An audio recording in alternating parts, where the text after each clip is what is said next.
Alright, ladies and gentlemen, I'm here on the show. So let's get right into it here. We have an update from tonight's Jets and Bills game that is currently at halftime. And, Jets fans, they were really excited for Aaron Rodgers. His home debut Monday night with the Jets. His first game's a New York Jet, and he got injured in the first quarter. So he went down with an ankle injury. He was questionable, then he was ruled out. So we have an update about Aaron Rodgers. Jets QB Aaron Rodgers is feared to have suffered an Achilles injury, per at Schultz report. So he's going to undergo an MRI tomorrow, but he is feared to have suffered an Achilles injury. An Achilles injury would be devastating. I mean, obviously, we're now watching Zach Wilson, who might be the starter all season, or do they try to add another QB?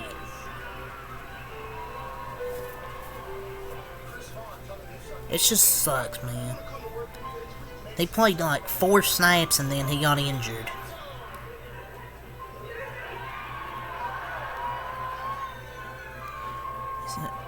Man, Jets, the defense is knowing Zach Wilson, knowing he'll be started like barbecue chicken alert. And an injury like that will put him out the year for the. If it is a ruptured Achilles, he'll be out the whole year, and his career might end. For someone his age and history, that might be career ending if it's really bad. And this is just awful news. It just sucks because I'm all the hype and only 4 plays due to injury. And Achilles will be career ending, so let's just hope it's not a ruptured Achilles, man. Because that would be a disaster.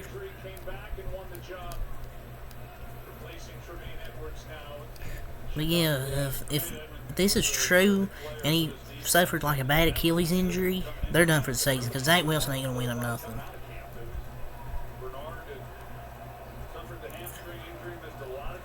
And, there was a video, a close-up look at his injury, and the latest update, they fear he suffered an Achilles injury. And it looks like it popped. Maybe it's just a strain. We can hope and pray for that, but it looks worse than that. Him still wearing a boot isn't a good sign of just a strain of his calf. It looks like it ruptured because it popped. So that's definitely an Achilles.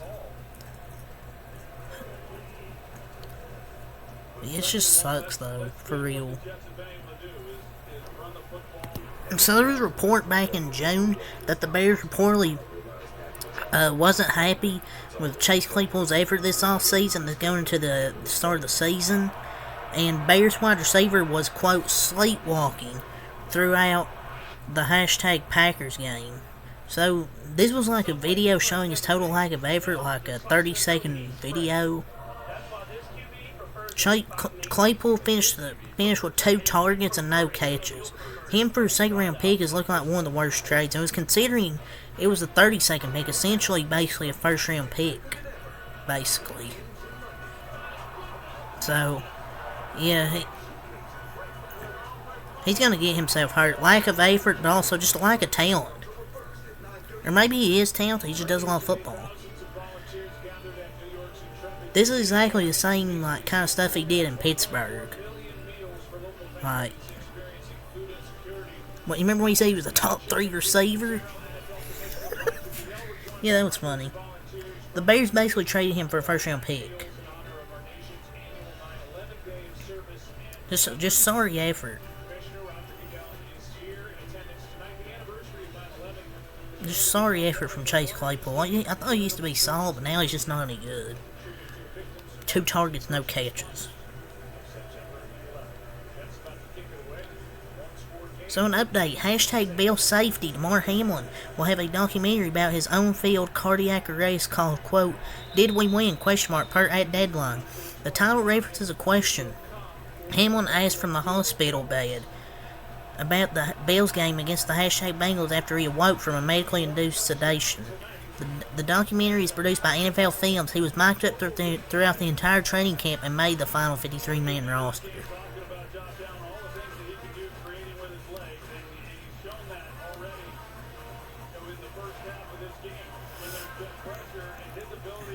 I mean, I mean, I don't know if I'll watch it.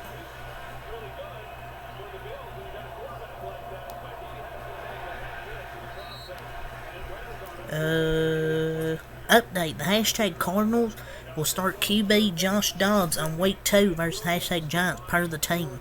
He was 21 of 30, passing for 132 yards, no touchdowns, and no interceptions versus the hashtag Commanders. Well, they don't have any other options. I would say that's an awful game, but so many quarterbacks this weekend had similar stat lines. Pretty bad QB play on display for the most part. But who else were they going to start? Like, there's no other options. Breaking. Hashtag Chiefs defensive tackle Chris Jones reached a 1-year contract per at Rap Sheet. So they basically did what teams did with the franchise running backs. Extra money for 1 year and can hit free agency the next year. So yeah, I guess he's officially back on the team now, I guess. So the Chiefs definitely need Chris Jones back. So yeah, I guess he's back now.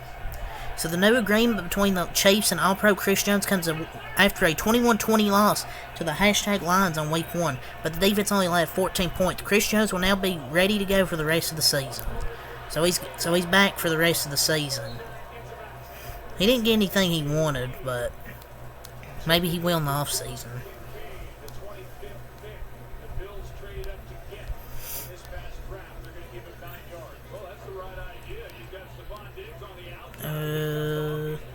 Hashtag Steelers an update. Pro Bowler Cam Hayward will miss multiple games with a groin injury. Per Ian Rappaport and Mike Garofalo, likely headed to injured reserve. The hits just keep coming for the Steelers. Just a bad news for Steelers already. A bad loss this weekend, over the weekend, and now Cam Hayward going to miss most likely multiple weeks. Week 1, just when you thought week 1 couldn't win any worse, that's a big hit to that defensive front. So, Raiders wide receiver Jacoby Myers was placed on the concussion protocol after taking this awful hit to the head on Sunday. He went down for taking a hit to his head. Players garnered around him as he stayed on the field, but luckily I think he's okay. Hopefully he'll be okay. He almost looked paralyzed for a second. It was a scary play. It's not dirty at all. It's just an unfortunate hit, but luckily he was okay and he's just in concussion protocol.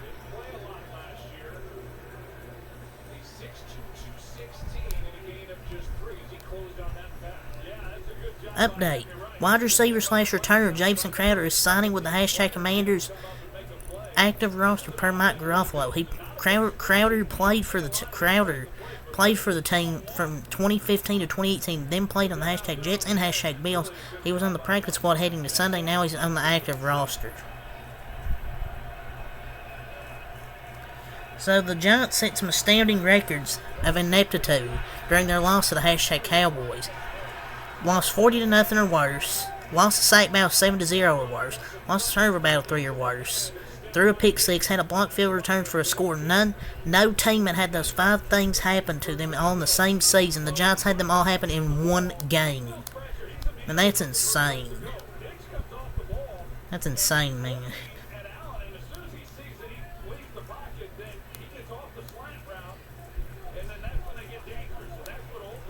Former NFL tight end Kyle Rudolph shared a few insights about his team around Tom Brady on the hashtag Bucs last season. Rudolph says that Brady had an empty locker next to him where other players would put helmets, jerseys, pictures, footballs, all the stuff they wanted Tom to sign for them. Quote, there'd be notes on the stuff, a post-it note on the football, sign this for Jimmy, it's his birthday. At the end of the day, almost every day he'd sit there and sign everything. Quote, my experience with Tom was incredible. First, the way he treated people, the way he treated the Glazer family, the Bucs owner, is exactly the way he treated the janitor at 6:30 at night when he and maybe 1 or 2 other guys were the last players in the building, end quote. See, that's why he's a legend on and off the field. Like, he would sign anything, apparently. He would sign anything they put in that locker next to him.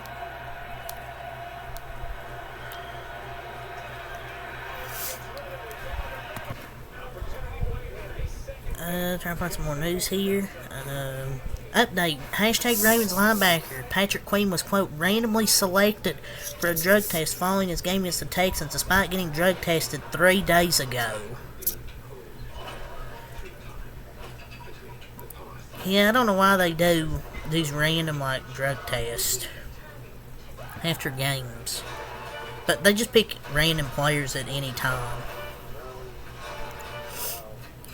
So the Browns have announced that 4th round pick, 6'8", 375-pound rookie offensive tackle DeJuan Jones will replace the injured Jack Conklin in the starting lineup. He played very well on Sunday against the hashtag Bengals as a fill-in tackle.